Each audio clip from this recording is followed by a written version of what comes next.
Hello YouTube, this is Said Mirza. This video is based on key ideas from the excellent work by Sam Gerrans titled The Qur'an, A Complete Revelation, and from my upcoming book, Means of Insight, Theology of the Qur'an. All translations are from the Qur'an, A Complete Revelation, which can be downloaded for free using the link below. Creation of Adam. Adam, the first man, and his fall is a common and important subject in both the Qur'an and the Bible. In the Quran, the narrative of Adam, like many other topics, is presented from different perspectives in various surahs to flesh out important lessons for the reader. This is the modus operandi of the Quran. Therefore, to do a subject justice, it is necessary to compile and collate all verses related to a specific subject. Only after all relevant verses are compiled and the various strands connected can a larger picture emerge. The story of Adam serves as a template, an archetype, from which we can understand our own creation, fall, and redemption, God willing. Whereas the Bible places the blame of man's current predilection on the idea of original sin, the Quran does not emphasize that the sin of Adam is the reason for our being on earth. It was in the divine plan for Adam to err and to fall from grace. This world is a testing ground in which man's free will and the problem of choice between good and evil finds expression. God wishes to see who will attempt to purify himself by following his straight path, and who will surrender himself to his base desires by following the footsteps of Shaitan. He has succeeded who increased it in purity, and he has failed who buried it. Chapter 91, verses 9 and 10. Adam to be a successor in the earth. And when thy Lord said to the angels, I am placing a successor in the earth, they said, Wilt thou place therein one who will do harm therein and shed blood? When we give glory with thy praise and are holy unto thee? He said, I know what you know not. Chapter 2, verse 30. The example of Isa in the sight of God is like the example of Adam. He created him from dust. Then he said to him, Be thou, and he was. Chapter 3, verse 59. And we have created man from sounding clay, from dark slime transmuted. And the jinn did we create before, of the fire of scorching heat. And when thy Lord said to the angels, I am creating a mortal from sounding clay, from dark slime transmuted. Chapter 15, verses 26 to 28. When thy Lord said to the angels, I am creating a mortal from clay. Chapter 38, verse 71. The creation of Adam from clay, a mixture of dust and water, is the beginning of the story of man. God intended to make this creature, created from base materials, a successor on the earth, to which the angels, a title of the beings who are granted dominion and belong to the heavenly realm, objected. They saw in Adam, owing to his base nature, a propensity towards great violence and evil. God in his infinite wisdom and knowledge replied, I know what you know not. Chapter 2, verse 30. This statement is of great significance which will be expounded upon in due course.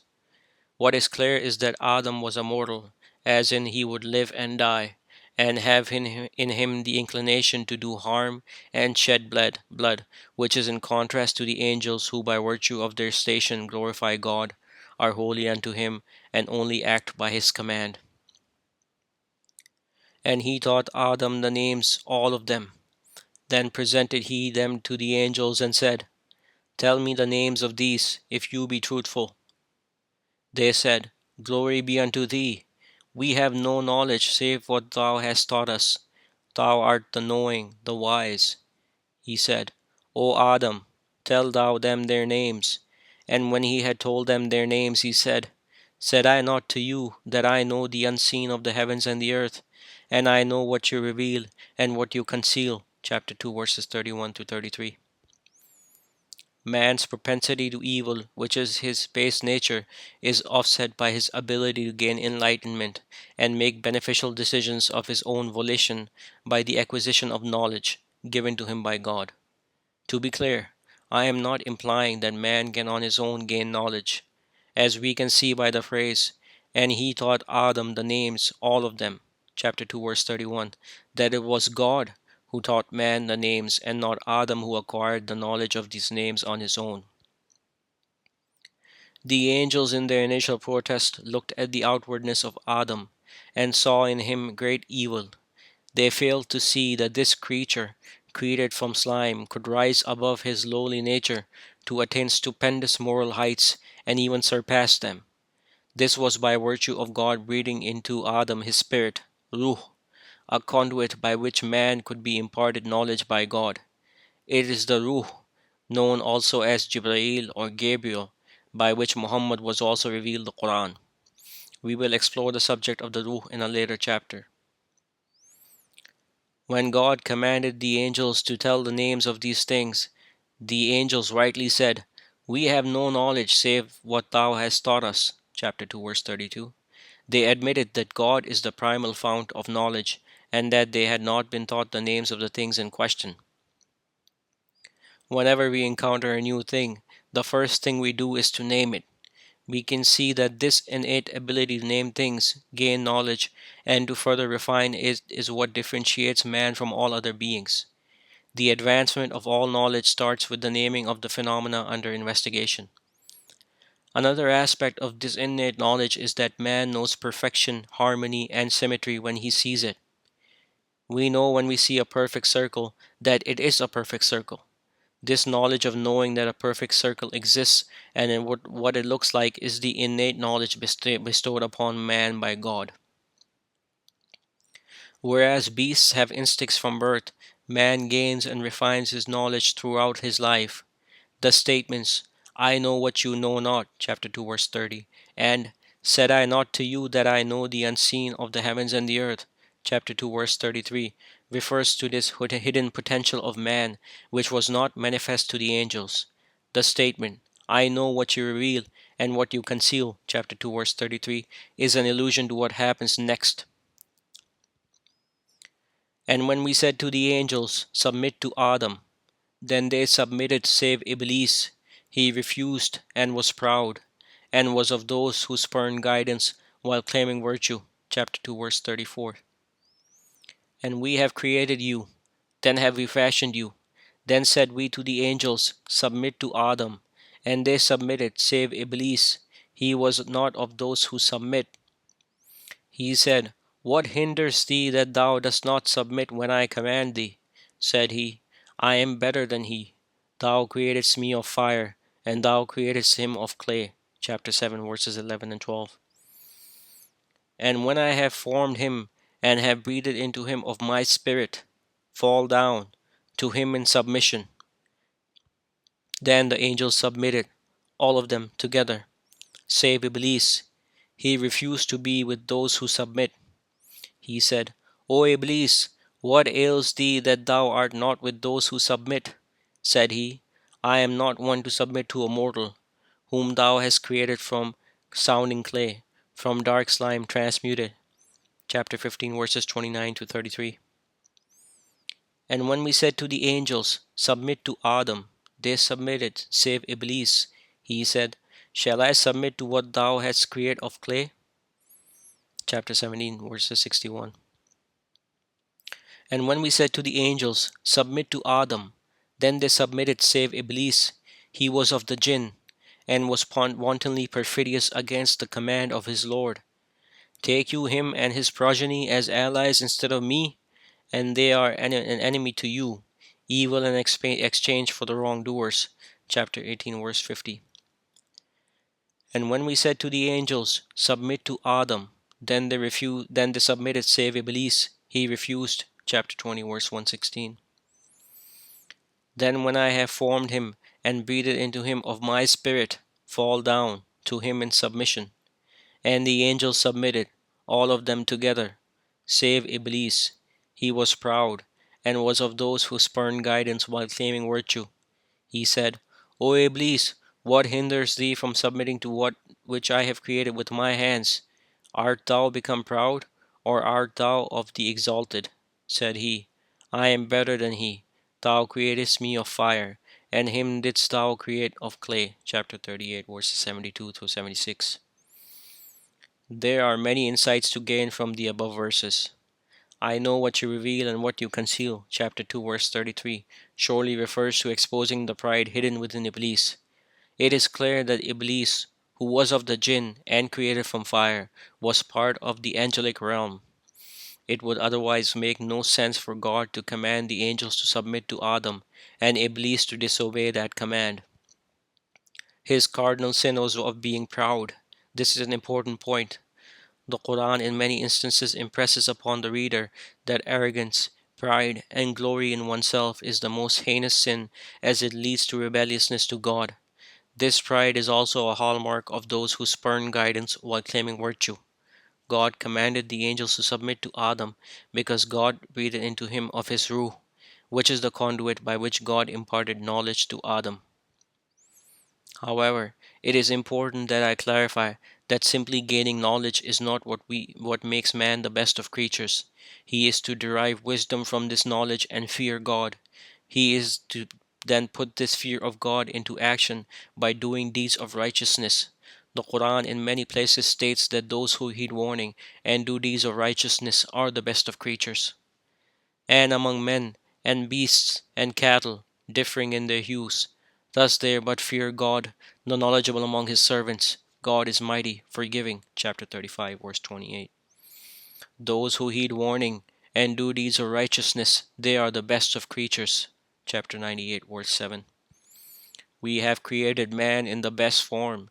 Then send we him back to the lowest of the low, save those who heed warning and do deeds of righteousness. They have a reward unfailing. Chapter 95, verses 4 through 6.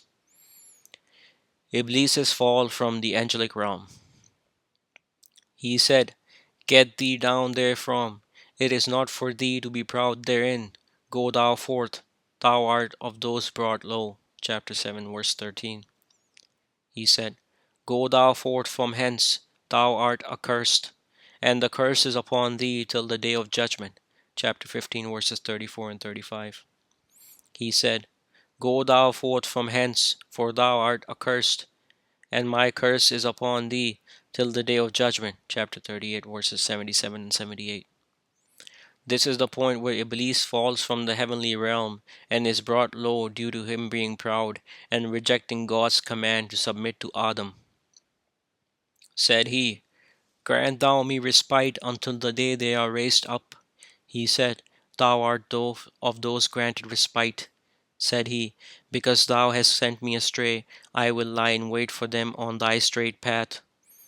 Then will I come at them from before them, and from behind them, and from their right hand, and from their left hand, and thou wilt not find most of them grateful. He said, Go thou forth therefrom, condemned, banished. Whoso follows thee from among them, I will fill hell with you altogether. Chapter 7, verses 14 through 18.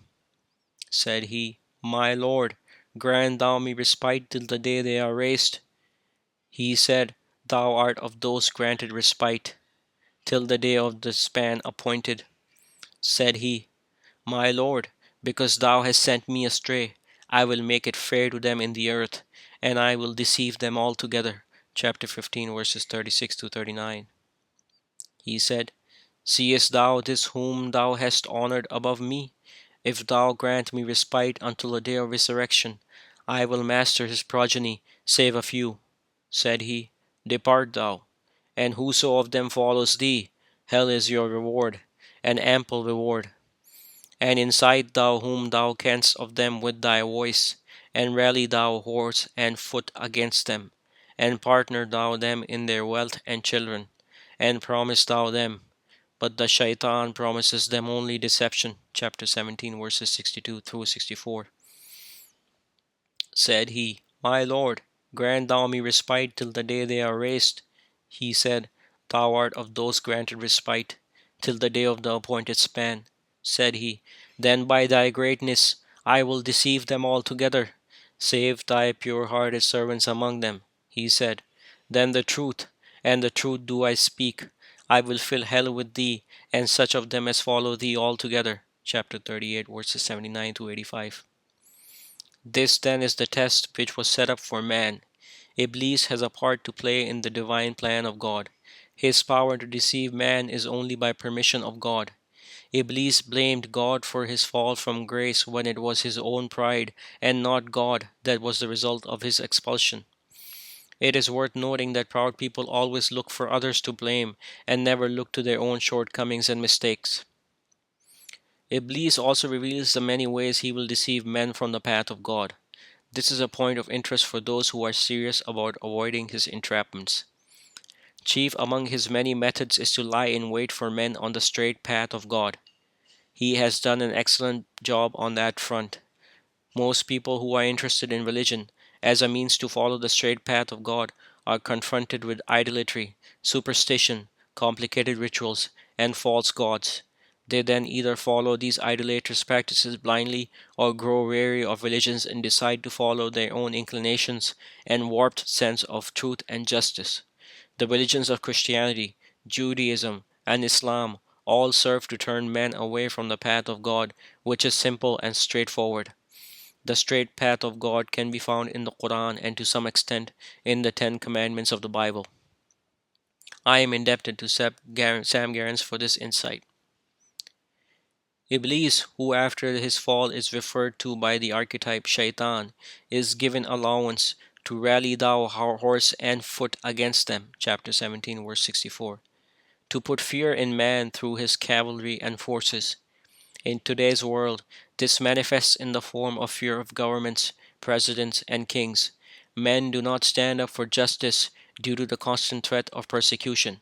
Shaitan is also given allowance to partner thou in them in their wealth and children. Chapter 17, verse 64. This is evident from the fact that most men engage in serving the economic system in today's world of exploitation, usury, and capitalism to gain wealth and provide for their family. It is the fear of loss of wealth, livelihood, and children, or desire to gain them, that deceives men into spending his precious and limited time into acquiring wealth and material possessions instead of doing good deeds in service of God and remembering Him. Finally, then by thy greatness will I deceive them altogether. Chapter 38, verses 82. To my mind is referring to the awesome power of religion, which uses the majesty of God as its foundation and bedrock to subjugate men into following its idolatrous practices and to not question the fundamental postulates of said religion. Shaitan promised to deceive all of men. Thus, the majority of men are deceived by Shaitan. This fact alone is a stark reminder that those who profess to follow religion and believe that they are guided are actually misguided. In today's world, Muslims, Christians, Jews, etc., number in the millions. If you find that what I am saying is preposterous, consider the following verse in which it is clearly stated that the majority are wrong because they follow conjecture. And if thou obey most of them on the earth, they will lead thee far from the path of God. They follow only assumption, and they tell only lies. Chapter 6, verse 116. Coming back to the topic at hand, let's look at another set of verses. Save thy pure-hearted servants among them, he said. This is a straight path to me, my servants. Thou hast no warrant against any of them save those who follow thee among the misguided. Chapter 15, verses 40 and 42. Save thy pure-hearted servants among them, he said. Then the truth, and the truth do I speak. I will fill hell with thee, and such of them as follow thee altogether. Chapter 38, verses 83 to 85. My servants, against them thou hast no warrant, and thy Lord suffices as guardian. Chapter 17, verse 65. Shaitan cannot mislead the pure-hearted servants of God. Those who are not sincere in following God and seek the enjoyment of this world will follow his temptations and enter the fire. And we said, O Adam, dwell thou and thy wife in the garden, and eat thereof freely wheresoever you will, but approach not this tree, for then will you be among the wrongdoers. Chapter 2, verse 35. And O Adam, dwell thou and thy wife of the garden, and eat in what manner you will, but approach not this tree, for you will be among the wrongdoers. Chapter 7, verse 19. And we enjoined upon Adam before, but he forgot, and we did not find determination in him. We said, O Adam, this is an enemy to thee and to thy wife, so let him not turn you out of the garden that thou be distressed. It is for thee to be neither hungry nor naked therein, and that thou neither thirst therein nor suffer the heat of the sun. Chapter 20, verses 115 to 119. We find man after the episode of expulsion of Shaitan in a goodly habitation where he is safe from hunger and distress. This state of felicity is symbolic of man's innocence at birth. However, God willed to test Adam as he willed to test all of mankind. Adam was prohibited from approaching the tree. What the nature of this tree was is not detailed in the Qur'an. Adam was simply warned that the shaitan was an enemy to him and following him would lead to a disastrous consequence. Adam had already been given knowledge, and he taught Adam the names, all of them, chapter 2, verse 31. And he had already been warned, but approach not this tree, chapter 2, verse 35. But Adam forgot and was not determined. And we enjoined upon Adam before, but he forgot, and we did not find determination in him. Chapter 20, verse 115. This is the condition of man. He has been granted knowledge, and warnings have come to him, the most recent iteration in the Qur'an. But man is heedless and does not have the determination to follow the right path and keep God's commandments. But the shaitan caused them to fall therefrom, so he expelled them from what they were in. And we said, Get you down, an enemy to one another, and for you on the earth are place and goods for a time. Chapter 2, verse 36. The shaitan whispered to them that he might make manifest to them what was hidden from them of their shame, and said, Your Lord forbade you this tree only lest you become angels, or of those abiding eternally. And he swore to them, I am to you a sincere counselor. And he led them by deception. Then when they tasted of the tree, their shame was made manifest to them, and they began to draw over them some of the leaves of the garden. And their Lord called to them, Did I not forbid you that tree? And did I not say to you that the shaitan was an open enemy to you? Chapter 7, verses 20 to 22. But the shaitan whispered to him, he said, O Adam, shall I show thee the tree of immortality, and a dominion that decays not? And they ate thereof, and their shame was made manifest to them, and they began to draw over them some of the leaves of the garden. And Adam opposed his Lord, so he erred. Chapter 20, verses 120 and 121. The fall of Adam and of Shaitan were due to them defying God. Adam was deceived by Shaitan into eating from the tree. Let us ponder on these verses as they hold many insights into the means of trickery employed by Shaitan. He swore to them, that is Adam and his wife, I am to you a sincere counselor. Chapter 7, verse 31. Religious leaders and men in power swear to us that they are sincere counselors to us and mean good for us. We should be wary of such claims. Shaitan whispered to Adam to incite him to disobey God. In our case, Shaitan whispers to us to commit sin. This point is obvious to those who reflect. The promise of Shaitan, he said, O Adam, shall I show thee the tree of immortality and a dominion that decays not? Chapter 20, verse 120, failed to materialize when Adam ate from the tree.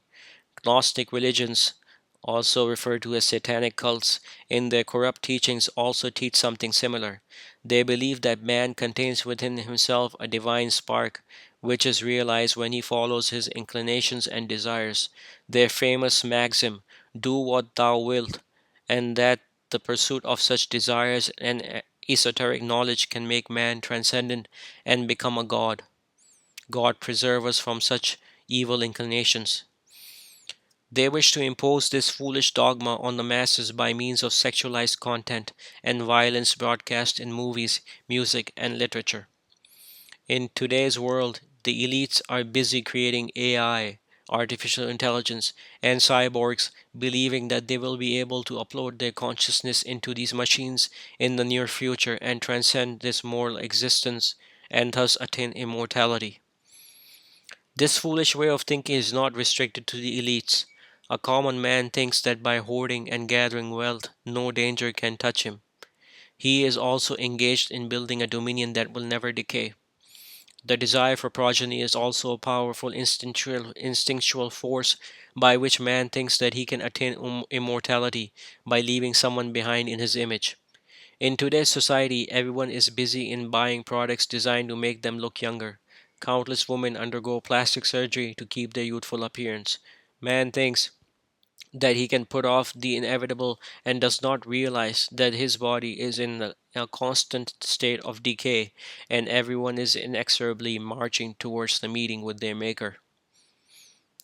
Man also creates buildings, statues, and works of art, thinking that by creating such things he can become immortal and be remembered throughout the ages. Conquests and wars waged throughout history by tyrants was also a pathetic attempt to be remembered for eternity. This promise of Shaitan is a lie. No matter how much prestige, riches, and glory we acquire, we cannot escape the inevitable fact that we are all to die one day. This promise of Shaitan is contrasted with the promise of God for everlasting life and a great dominion, Jannah. We shall see in the later chapter how on the day of judgment Shaitan will declare that he was unable to deliver on his promise of granting man immortality and an undecaying dominion, whereas God will deliver on his promise of everlasting life and bliss. That is, he will make the believers enter the eternal garden. Another interesting point is that even though Adam ate of the tree, the Shaitan's promise did not manifest. On the contrary, man fell from a state of felicity and contentment into a state of fear and distress. This is what we see in this world. Men who lust after money and power are further dragged into distress, despair, and evil. They are faced with a new problem of protecting and safeguarding their wealth. They do not find the security and solace that they so ardently desired. By following Shaitan's call, Adam's shame was made manifest to him. That is, his base nature was revealed to him, and he lost his innocence. The central point is that by opposing his Lord, Adam fell from a state of grace into a state of humiliation. Then learned Adam words from his Lord, and he turned towards him. He is the receptive, the merciful. We said, "Get you down from it altogether. If there comes to you guidance from me, then whoso follows my guidance, they need not fear, nor will they regret. But those who are indifferent to warning and repudiate our proofs, these are the companions of the fire, wherein they abide eternally." Chapter 2, verses 37 to 39. They said, "Our Lord, we have wronged our souls, and if thou forgive us not, and have not mercy on us, we will be among the losers." He said, "Get you down, an enemy to one another, and for you on the earth are place and goods for a time."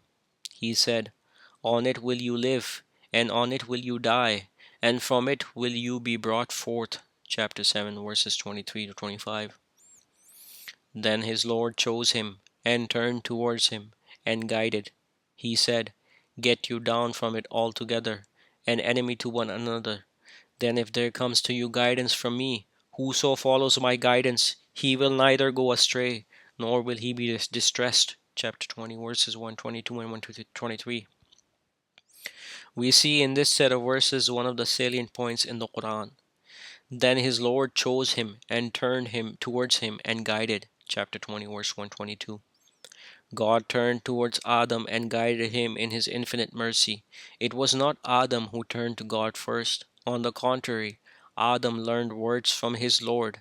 These words were, "Our Lord, we have wronged our souls, and if thou forgive us not, and have not mercy on us, we will be among the losers." Chapter 7, verse 23. God chooses for his mercy whom he wills. Thus, even after disobeying God and falling from grace, God in his mercy chose Adam and bestowed upon him knowledge. Adam learned from God words of forgiveness, and so God forgave him. Adam was now to move forward and be put to the test, him being pitted against the Shaitan in a perpetual struggle.